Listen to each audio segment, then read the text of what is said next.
When I think about my life gaming, there are several key points that come to mind that really defined me and changed my life. When I was a really small kid in the early 90s, I used to play a ton of Super Mario and Duck Hunt with my brother and my dad on our NES. And shortly after that, we upgraded to a Sega Genesis where I'd play Madden 95, Sonic, Vector Man, and Kid Chameleon religiously, along with a host of other classics. I really remember the late 90s, 1998 specifically, with the release of Metal Gear Solid for the original PlayStation. And that still stands as my favorite single-player gaming experience of my life, and the franchise as a whole is one of my favorites. But one of the games I come back to over and over again in my mind is the game that released in 2007, Call of Duty 4 Modern Warfare. I was 17 years old at the time, playing on a PlayStation 3 that I had saved up from my part-time job to buy.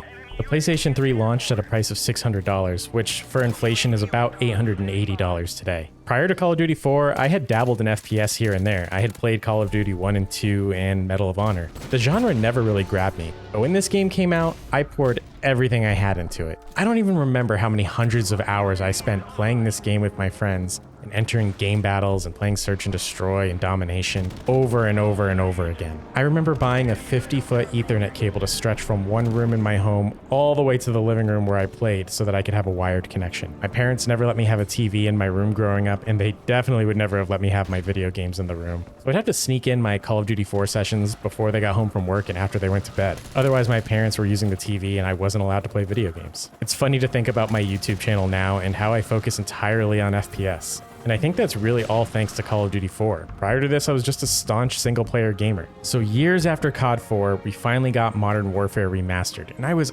unbelievably excited to play what is in my mind the best multiplayer Call of Duty experience of all time, all over again and modernized. Unfortunately, it never really took off on PC, which was the only platform I had to play video games by the time MWR released, and if I wanted to play some of my old favorites, I was typically resigned to mostly leaning on things like IW4X and Plutonium to play Modern Warfare 2 and Black Ops 2, while the original Call of Duty 4 started to show its age with some floaty, imprecise feeling movement mechanics. And that's where H1 Mod comes in, which aims to do for Modern Warfare Remastered what Plutonium and IW4X did for Black Ops 2 and Modern Warfare 2. If you have no idea what I'm talking about, Plutonium is a modded launcher for Black Ops 2 that adds a ton of extra features to the game, along with a server browser and dedicated servers. So you can launch the game and instantly unlock everything, play with all the guns from the game as well as guns from other games ported in, and the same can be said for maps. You can get into servers with special rules like snipers only. I've spent a lot of time on Plutonium. Everything after Black Ops 2 from a multiplayer perspective has just always felt like a continuous decline for Call of Duty. But nonetheless, I always craved for this type of thing to come to Modern Warfare Remastered. And that's exactly what H1 Mod is. It has a server browser and the ability to unlock everything immediately, as well as console commands for things that weren't in the game by default, like higher FOV scaling and unlimited name changes. This is what I've been waiting for since MWR basically died on PC, and I'm happy to say that while H1 is in its very early days right now, it definitely rekindles that old flame in my heart. The best thing too is that controllers are supported natively, unlike the other modded games that I mentioned before, so even though I prefer mouse and keyboard, my controller using friends can still play the game with no issues. The game is not without its problems though, the biggest one being the player count. I've played a few times over the last several days, and I don't think I've ever seen the player count break 100. As a result, the latency can also be a bit rough to deal with, since playing a game means getting into a server that's populated. The best I could do was 100 ping, which isn't the worst in the world, but it's definitely not ideal.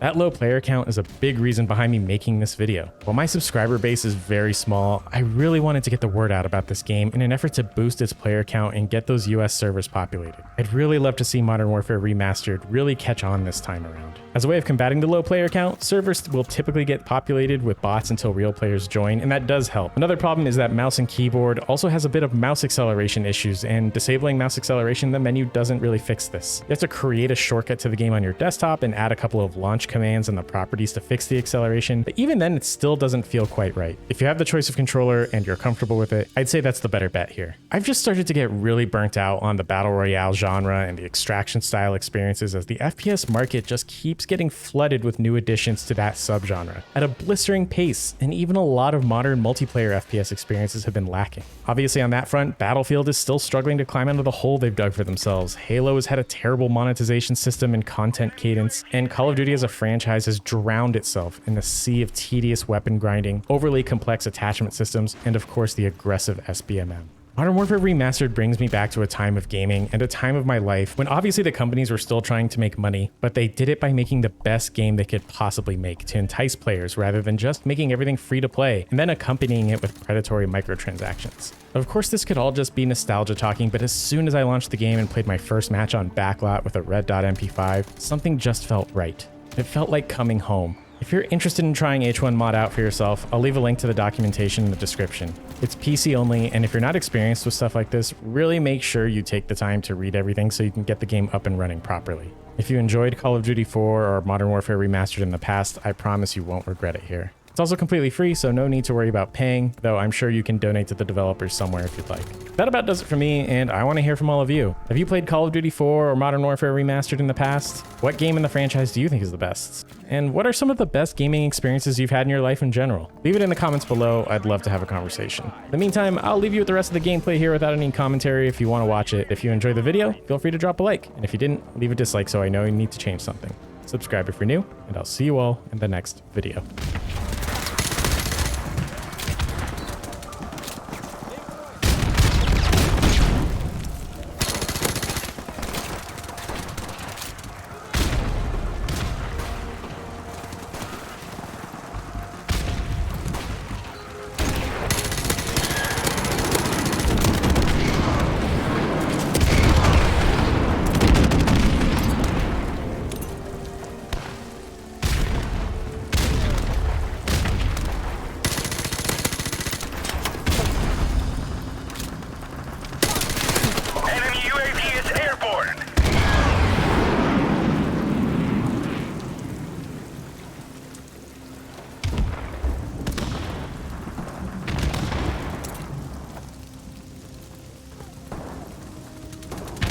Our UAV is online.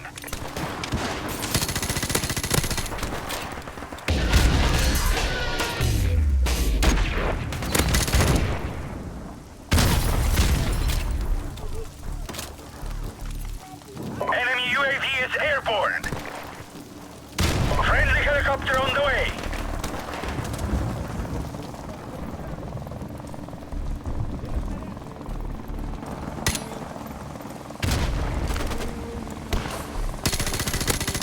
UAV recon standing by. Our UAV is online.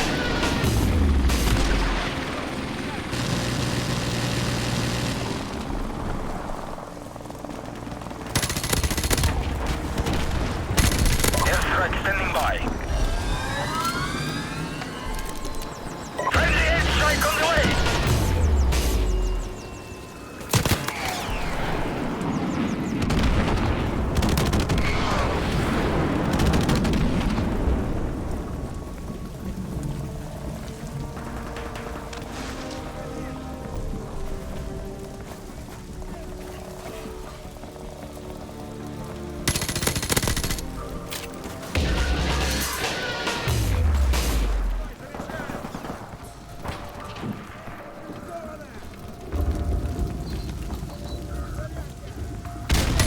UAV recon standing by.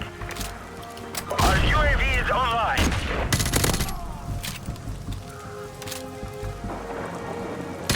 Airstrike standing by. Friendly airstrike on the way.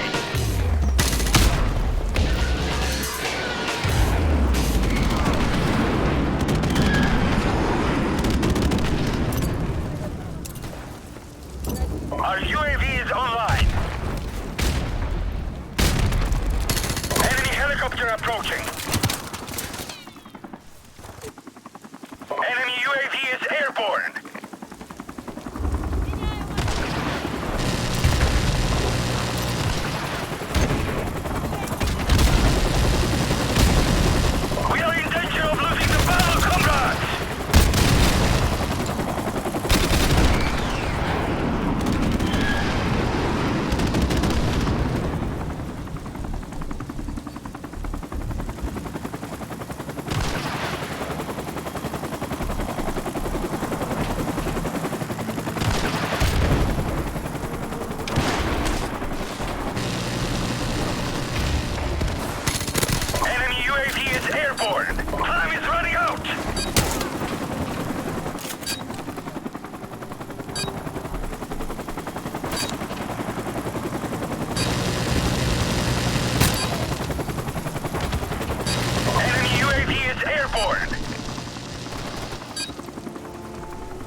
the battle, but not the war.